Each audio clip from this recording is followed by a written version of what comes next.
제가 더 말씀을 정했네요. 자, 오늘은 내 정답이 아닌 예수님의 해답이라는 제목으로 함께 은혜를 나누겠습니다. 우리 한번 옆 사람과 인사해 볼까요? 오늘도 은혜 받읍시다. 한번 인사하겠습니다. 시작. 오늘도 은혜 많이 받고 기도 많이 해 주시는 오늘이 되기를 소망합니다. 주일 우리가 예배 앞부분에 우리가 항상 교독문을 읽는데요. 혹시 이번 주일 교독문 몇 번인지 기억하시나요? 기억 못하시죠? 예.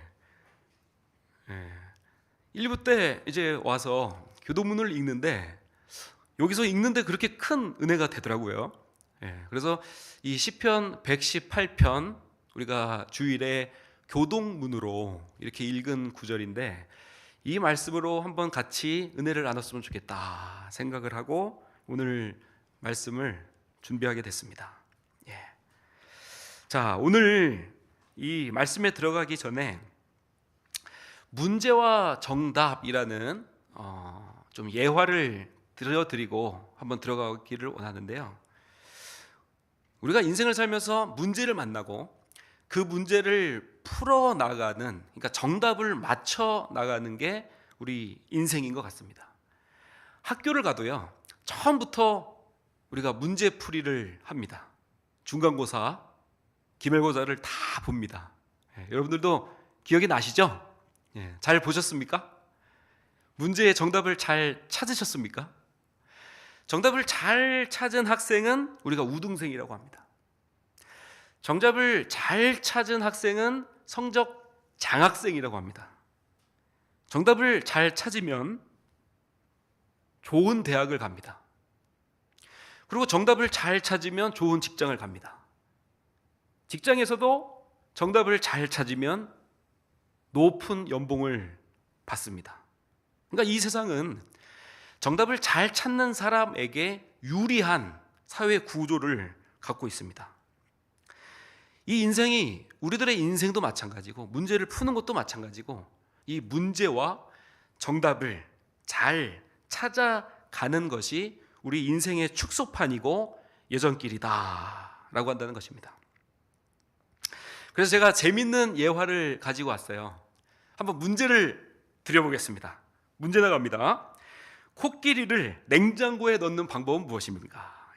무엇일까요? 정답을 한번 잘 맞춰주세요. 제가 장학금을 드립니까? 용돈을 드립니까? 제가 우리 주일학교 애들한테는 항상 그래요. 이런 거 문제 잘 맞히면 내가 제일 사랑하는 거 너한테 줄게. 그럽니다. 제가 제일 사랑하는 문상. 문상이 문화상품권이죠. 제 아내 이름이 문상입니다. 아시죠? 문상아. 내가 제일 사랑하는 걸 줄게 이러면서 주는데 한번 맞춰보세요. 이 냉장고 안에 큰 코끼리를 넣는 방법이 무엇일까요? 무엇일까요? 한번 다음 그림 보여주세요. 정답은? 정답은 넣지 못한답니다. 넣지 못한다. 근데 우리가 인생을 살다 보면 수학 공식처럼 꼭 1 더하기 1은 반드시 2다 라고 하는 정답이 아니라, 그러니까 단답식이 아니고 꼭 사지선다가 아니고 인생의 정답은 서술형이 될 때가 더 많은 것 같습니다. 그래서 이 문제에 대해서 각계각층의 전문가들이 어떤 정답을 내렸는지 한번 보세요. 식품영양학자는 이렇게 정답을 내립니다. 코끼리를 도축한다, 통조림으로 만든다, 통조림을 냉장고에 넣는다. 그러면 모두가 다 들어가겠죠? 정답입니다. 또 스포츠 과학자는 어떻게 할까요? 요즘에 우리 청년들도 헬스 열풍입니다. 전부 다 다이어트 열풍인데요. 코끼리를 훈련시킨다, 철저한 식단 관리 훈련을 시킨다, 혹독한 다이어트 훈련을 시킨다, 냉장고에 들어갈 때까지 훈련을 시킨다, 또 훈련을 시킨다, 반복 훈련을 시킨다. 스포츠, 모든 운동은 반복입니다. 반복. 또 판사는 어떻게 판단을 내릴까요? 냉장고행이라는 판결을 내린다, 불응하면 체포영장을 발부한다, 강제로 집행시킨다, 이렇게 판사는 한다고 합니다. 학교 선생님은 어떻게 할까요? 한번 맞춰보세요. 나오네요. 코끼리를 냉장고, 그러니까 고등학교죠? 냉장고등학교에 장학생으로 합격시킨다. 그리고 냉장고등학교에 입학시킨다. 예. 재밌죠? 수학 선생님은 어떻게 될까요? 수학 선생님, 코끼리를 미분한다. 기억하십니까? 미분, 적분? 예, 우리 청년들 다 고기를 끄덕입니다. 미분한다, 냉장고에 넣고 냉장고 안에서 적분한다. 예. 상담 심리학자는 어떻게 말할까요? 어떻게 이 큰 코끼리가 냉장고에 들어갈까요? 너는 냉장고에 들어갈 수 있다고 긍정적 자기 통제, 자기 확신을 심어주고 코끼리에게 할 수 있다는 비전과 역량을 강화한다. 맞는 것 같죠? 예, 다 맞는 것 같습니다. 예.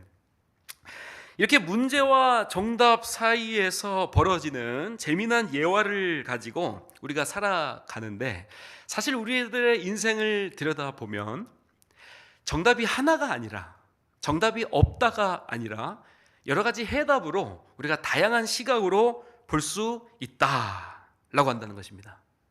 여기가 교회잖아요. 그럼 마지막으로 교회 질문 드리겠습니다. 교회는 어떻게 할까요? 벌써 정답을 다 보여주시면 어떡합니까?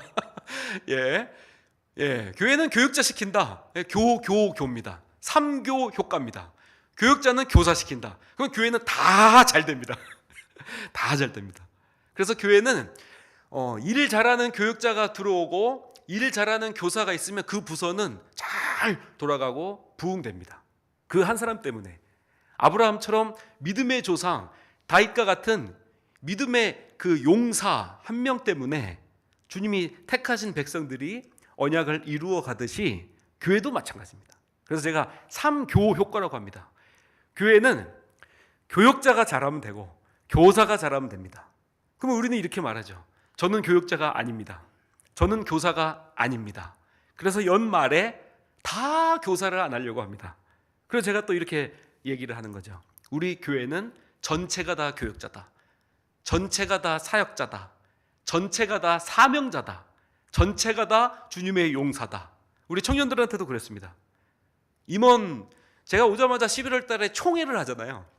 임원들을 서로 안 하려고 했어요. 그래서 제가 그랬습니다. 우리 청년부는 전 청년 전 임원하다. 군대 생활을 열심히 했는데요.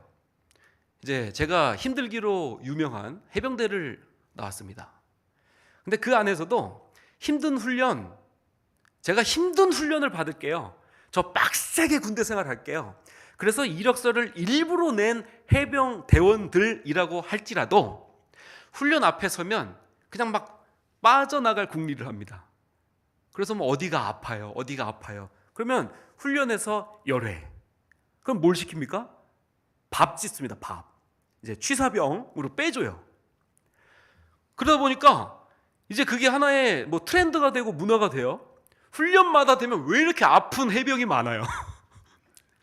전부 다 저 취사병이요. 저 훈련 열애하고 전부 다 저 밥할게요. 그래요. 그래서 제가 그랬습니다. 너 지금 러시아 우크라 전쟁이잖아. 너 지금 적군이 지금 바로 너에게 총 들이밀고 들어왔어. 너의 부모, 형제, 자매, 너의 친구, 너의 교회가 전부 다 있는데 너가 해병인데 지금 적군이 너에게 총 밀고 들어왔어. 너 밥할 거야? 너 주걱 내려놔. 총 들어. 그래서 제가 이야기했던 게 전 해병, 전 사격화, 전체 용병화, 전체 군사화를 외친 것입니다. 우리 교회도 마찬가지고 이 말씀을 읽을 때도 마찬가지인 줄 믿습니다.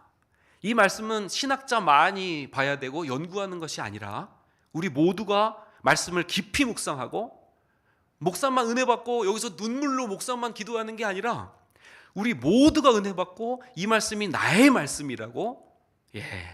그래서 우리 교회는 전사역자. 그래서 제가 부끄러워질 정도로 여러분들이 전 목회자화, 전 사명자화가 되기를 주님의 이름으로 간절히 축원을 드리겠습니다. 오늘 말씀이 시편 118편의 말씀인데요. 이 다윗은 모두가 할 수 없을 때, 이스라엘 백성들이 정답이 없다고 이야기할 때, 이렇게 큰 코끼리가 냉장고 속에 들어갈 수 없다고 이야기할 때 정답을 유일하게 찾아냈던 영웅이자 용사입니다. 그래서 오늘 이 시편 118편의 말씀 속에서 제목처럼 나의 정답이 아니면 나의 정답을 뛰어넘어서 예수 그리스도, 즉 말씀이 우리에게 말씀해 주시고 싶어 하시는 그 해답을 찾아 나아가시는 오늘이 시간이 되기를 간절히 소망을 드리겠습니다. 다윗의 인생을 풀 때 꼭 이 그림을 보여줬으면 좋겠습니다. 다윗과 골리앗의 싸움이죠. 여기서 말씀을 한번 더 클릭을 한번 해주세요. 사무엘상 17장 말씀을 보면요, 이스라엘 모든 사람이 그 사람을 보고 심히 두려워하여 그 앞에서 도망하여, 그러니까 코끼리가 냉장고 앞에 들어갈 수 없습니다. 이스라엘 모든 사람이 다 죽어요. 전쟁터 가면요, 팔이 잘리고 다리 잘리고 목이 잘려져서 돌아오게 됩니다. 이게 블레셋이고 이게 골리앗이라고 한다는 것이죠. 우리나라도 마찬가지입니다. 세상에서는요, 우리나라 소망이 없다고 이야기합니다. 이 조선 땅을 헬 조선이라고 이야기합니다. 지옥이라는 거예요. 지옥. 소망이 없어 보입니다. 전 세계 인류 역사 가운데 합계 출산율 0.7%를 찍은 나라가 우리나라가 유일합니다. 그러니까 인구 소멸에 대한 이야기가 계속해서 나오는 것이죠. 계속해서 OECD 국가에 가입한 회원국 중에, 전 세계 선진국 중에 이혼율 1위, 자살률 1위, 불행지수 1위, 이런 것들이 정답이 없는 사회라고, 팔이 잘리고 다리가 잘리고 전쟁터에 나가면 골리앗 앞에 백전백패한다고, 정답이 없는 사회라고 이야기를 한다는 것이죠. 근데 다윗은 아까 그 그림 다시 한번 보여주시면 다윗이 어떻게 이야기합니까? 사무엘상 17장 36절 말씀을 보면 이렇게 이야기를 하는 것이죠. 주의 종이 사자와 곰도 쳤은즉 살아계시는 하나님의 군대를 모욕한 이 할례받지 않은 블레셋 사람이니까 그가 그 짐승과의 하나같이 되리이다, 이렇게 말을 하는 거죠. 그래서 모두가, 여기 보시면 이스라엘 모든 사람이 정답이 없다고 이야기할 때 그 하나님을 붙들었던, 그래서 즉 하나님이 정답이시다, 하나님이 힘을 주신다 라고 이야기했던 다윗만이 유일하게 그 골리앗을 무찌르고 블레셋과의 전쟁에서 승리로 이끈 줄 믿습니다. 이 해답이 우리에게도, 이 시대에도, 우리 한국 땅에도, 이 지역사회 속에도, 우리 가정에도, 오늘 우리 개인에도, 그리고 오늘 이제 3일 앞이면 시작이 될 우리 청년부 수련회에도 이 믿음의 기적이, 이 해답의 주인공들이 되기를 간절하게 오늘 기도해 주셨으면 좋겠습니다. 기도해 주실 거죠? 그래서 오늘 말씀을 좀 줄이고 오늘 기도로 좀 넘어가고 싶습니다. 자, 그래서 오늘 말씀을 기억하시면서 첫 번째는 여호와는 내 편이십니다 라는 고백이 있을 때 그 해답을 얻을 수 있습니다. 저를 한번 따라해 보실까요? 여호와는 내 편이십니다. 오늘 말씀인데 6절부터 한번 읽겠습니다. 시작. 여호와는 내 편이시라. 내가 두려워하지 아니하리니 사람이 내게 어찌할까? 여호와께서 내 편이 되사 나를 돕는 자들 중에 계시니 그러므로 나를 미워하는 자들에게 보응하시는 것을 내가 보리로다. 아멘. 전 세계는 내 편과 네 편의 싸움입니다. 2000년 역사 속에 지금도 중동에서는 수많은 사상자가 나오고 있습니다. 러시아 우크라 2023년을 살아가고 있는 그때 당시에 우리들에게 이렇게 전쟁이 일어날까? 무슨 만우절도 아니고, 이거 거짓말 아니야?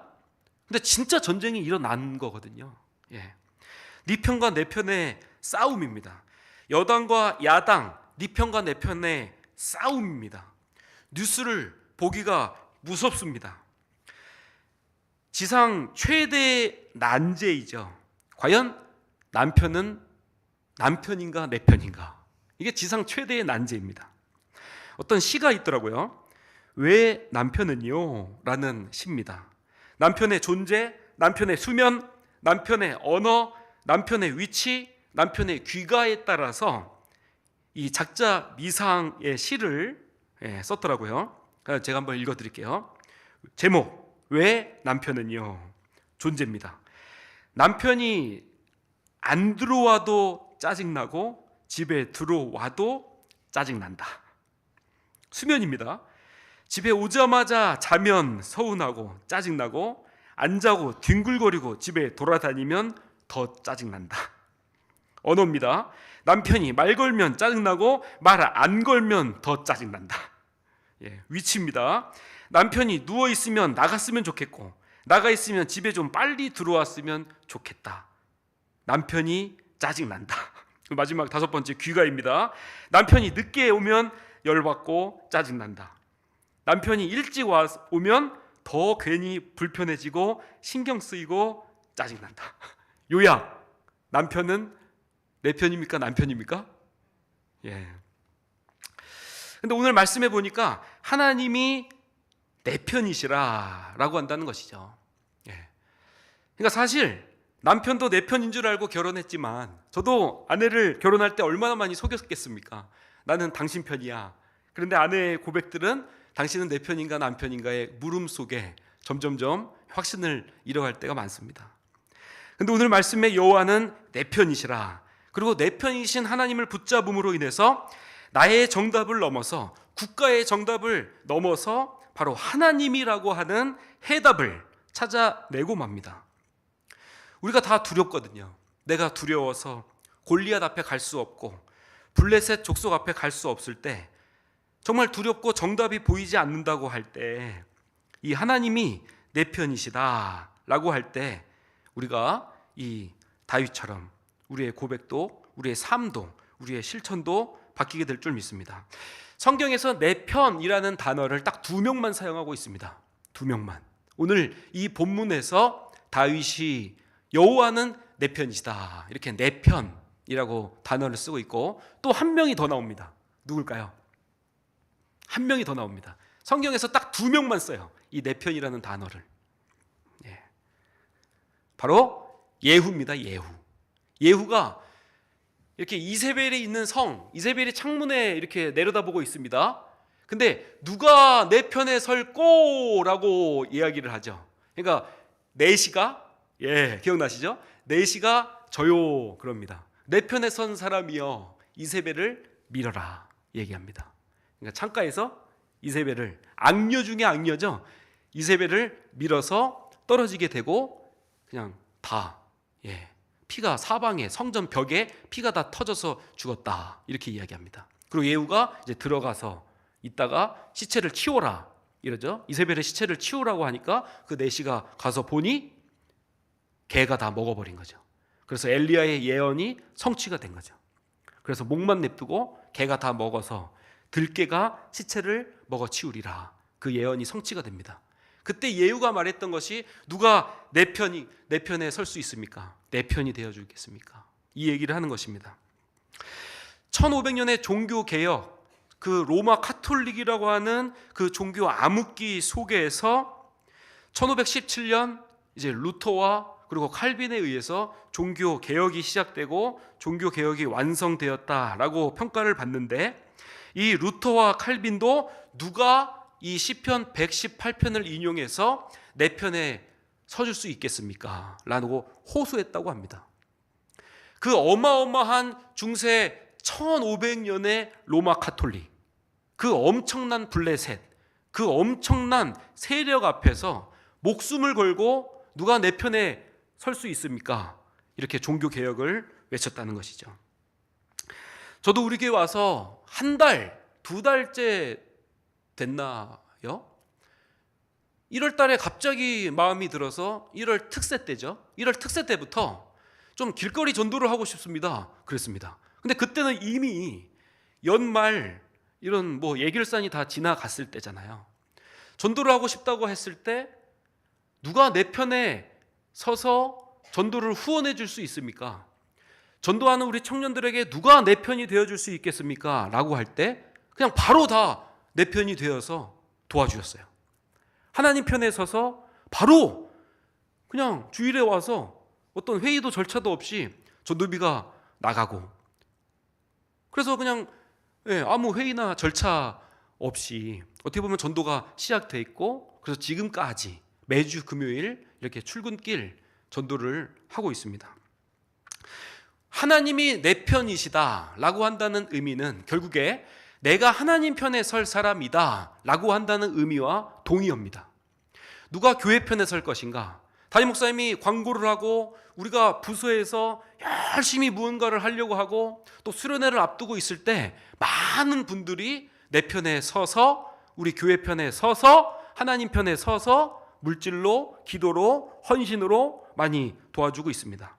그러니까 결국에는 하나님 편에 서서 이 블레셋 군과 싸울 수 있는 그 사람이 되어주는 것이 바로 우리 교회가 든든히 서가는 바로 비결인 줄 믿습니다. 그렇게 됐을 때 시편 3편 6절의 말씀처럼 또 이렇게 고백을 할 수 있습니다. 천만인이 나를 에워싸 진친다 하여도 나는 두려워하지 아니하리다. 아멘, 아멘. 이 말씀을 붙잡고 우리가 늘 승리하게 되기를 주님의 이름으로 간절히 축원을 드리겠습니다. 자, 첫 번째, 여호와는 내 편이시다라는 고백이 중요하다고 한다면, 두 번째는 하나님만 신뢰해야 합니다.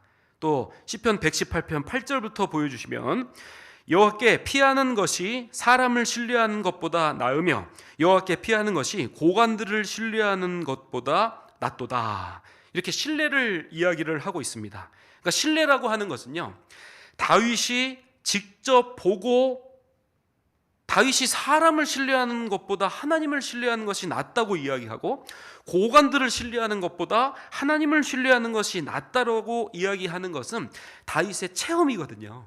다윗의 체험이거든요. 제가 요즘에 수영이 또 한창 재미에 들렸습니다. 이 물을 신뢰하면 물속에 그냥 뛰어들거든요. 우리 다이빙 선수들 보시면요, 저 높은 곳에서 그냥 물을 신뢰하고 물속에 풍덩 뛰어들어갈 수가 있습니다. 그러니까 우리도 하나님을 신뢰하는 사람은 그 적진 속이라고 할지라도, 그 블레셋 속이라고 할지라도, 골리앗 앞이라고 할지라도 하나님을 신뢰하는 사람은 그 적 앞에, 두려움 앞에 당당히 설 수 있다라고 한다는 것입니다. 그래서 이 신뢰는 명사가 아닙니다. 신뢰는 동사인 줄 믿습니다. 신뢰하는 만큼이 기도의 크기고, 신뢰하는 만큼이 하나님을 바라볼 수 있는 사이즈인 줄 믿습니다. 여호와는 내 편이시다 고백하고 하나님을 신뢰하는 사람은 이제 세 번째, 여호와의 이름만 불러야 합니다. 11절 말씀부터 보시면, 그들이 나를 에워싸고 에워쌌으니 내가 여호와의 이름으로, 이렇게 이야기합니다. 여호와의 이름으로 12절에, 여호와의 이름으로 13절에, 여호와께서는 14절에, 여호와는, 여호와를 계속 부르고 있습니다.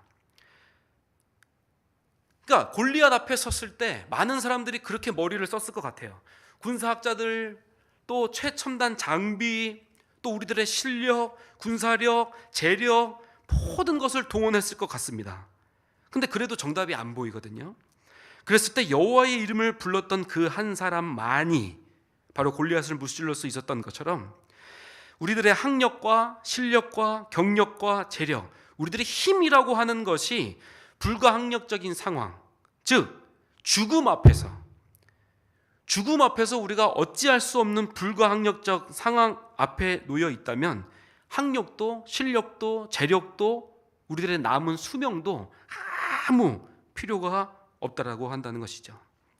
그랬을 때 여호와의 이름을 붙잡고 여호와의 이름을 의지하는 자가 바로 진정한 승리자가 된다라고 한다는 말입니다. 근데 여기서 또 단서가 10절부터 보시면, 끊으리로다, 이 말씀이 3번 반복해서, 3번은 여기서 완전수인데요, 완전수로 반복해서 바로 끊으리로다, 끊으리로다, 또 끊으리로다, 이렇게 반복해서 말씀을 하고 계시거든요. 10절에 보시면, 문 나라가 나를 에워쌌으니 내가 여호와의 이름으로 그들을 끊으리로다, 이렇게 이야기하고 있거든요. 여기서 문 나라는 어떤 나라를 의미합니까? 이 당시에 블레셋이라는 나라를 의미하죠.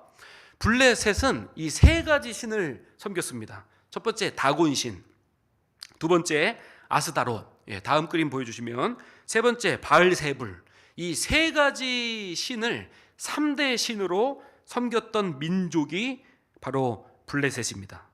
다곤신, 이제 지중해 해안을 끼고 있었기 때문에 이제 어신이죠. 다곤신은 어신입니다. 또 아스다롯이라는 신은 사랑과 풍요의 여신입니다. 그래서 이제 그리스로 가면 아프로디테가 되고, 그리고 로마로 가면 이게 비너스가 됩니다. 그래서 사랑과 풍요의 여신이 되고, 바알, 아까 그 세 번째 그림에 보여주시면 바알이라고 하는 이 바알과 아스다롯이 부부입니다. 부부. 그래서 성교로 인해서 씨뿌름의 법칙에 의해서 땅에 농작물에 풍요를 주고 결실을 맺어다 준다. 그래서 이 당시의 신전에서, 특별히 그리스 로마 시대의 아프로디테라고 한다는 그 신전에서는 3,000명이 넘는 여자 사제들, 그러니까 창기들이 모여서 제사를 빙자한 이제 혼음이죠. 집단 성교가 이루어진 것이죠. 그리고 이 바알세불은 이제 파리의 왕, 오물의 왕에서 신약 성경에 넘어가면, 신약 성경에서는 바알세불은 귀신의 우두머리, 사탄의 별칭으로 이렇게 사용이 되고 있습니다. 그러니까 끊으리로다 이 세 번의 완전수에 대한 반복에 대한 개념은요, 그러니까 문 나라들을 끊으리로다, 이 우상을 섬기는 다군 신, 풍요의 신 아스다롯, 또 신중의 신 바알이라고 하는 이 민족을 끊어버리는 것을 뜻하거든요. 그 끊어버리다의 원어는 바로 할례에서 말하는 잘라내다, 잘라버리다의 뜻을 상징하고 있습니다. 그러니까 할례가 남성의 성기의 포피를 잘라버리고 끊어버림으로써 인간의 종임을 잘라버리고 하나님의 백성, 하나님의 시민이라고 하는 상징적인 의미이듯이, 우리가 죄악을 끊고, 우리가 우상을 끊고, 죽음을 끊고, 영벌을 끊고, 우리의 중독들을 끊는 것을 이야기합니다. 얼마 전에 우리 길 교수님 세미나 굉장히 은혜를 많이 받으셨죠. 이 시대는요, 인권이라고 하는 가치관이 이 시대를 장악하고 있습니다. 장악하고 있어요. UN 인권 선언에 보시면 벌써 거기 성차별이 딱 들어가 있습니다. 선서할 때 나라와 민족과 국가, 언어, 세계를 뛰어넘은 모든 앞에 평등하게 대할 것입니다. 인권 선언 앞에 거기 성적 취향이 단어가 딱 들어가 버렸습니다. 이제 물밀듯이 오는 거죠.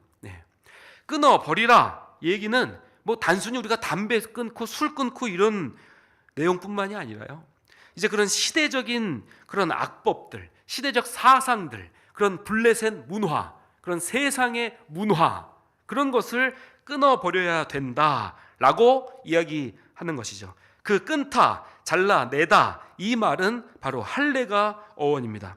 에스겔 44장 9절에 보시니 주 여호와께서 이같이 말씀하셨느니라, 이스라엘 족속 중에 있는 이방인 중에 마음과 몸에 할례를 받지 아니한 이방인은 내 성소에 들어오지 못하리라. 아멘. 할례 받지 못한 사람은 내 성소에 오지 못한다 라고 한다는 것이죠.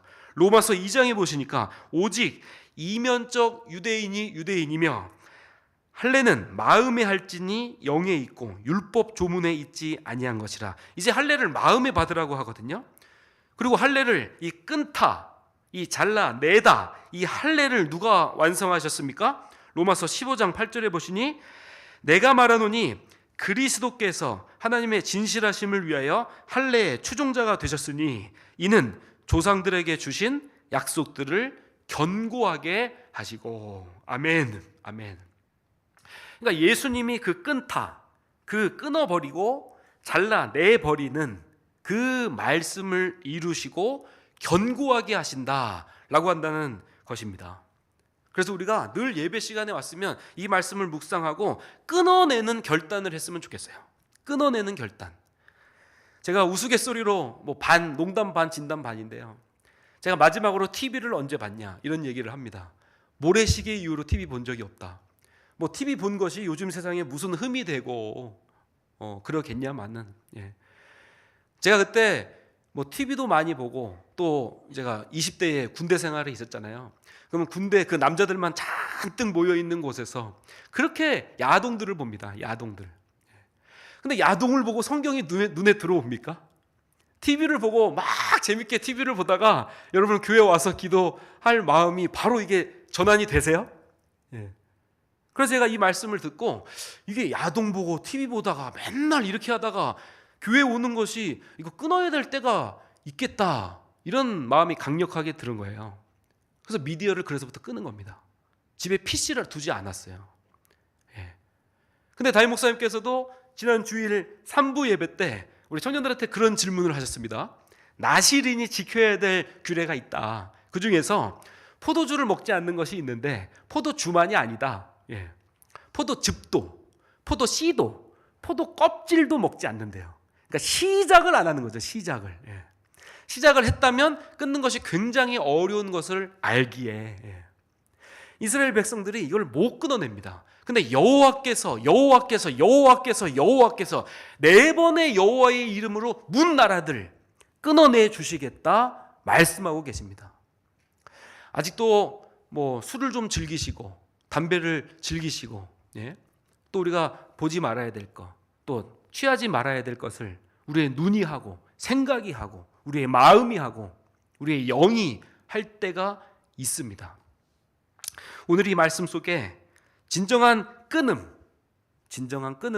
바로 여호와 예수 그리스도의 말씀을 간직하고, 사실은 내가 하는 것이 아니라 끊을 수밖에 없는, 사실은 불가항력적인 은혜로 끊어지게 되는 것이죠. 그러니까 저는 뭐 담배를 안 펴봤지만 술도 안 마셔봤지만 그런 분들 간증하면 하나같이 말씀하시는 게 끊을 수밖에 없었다,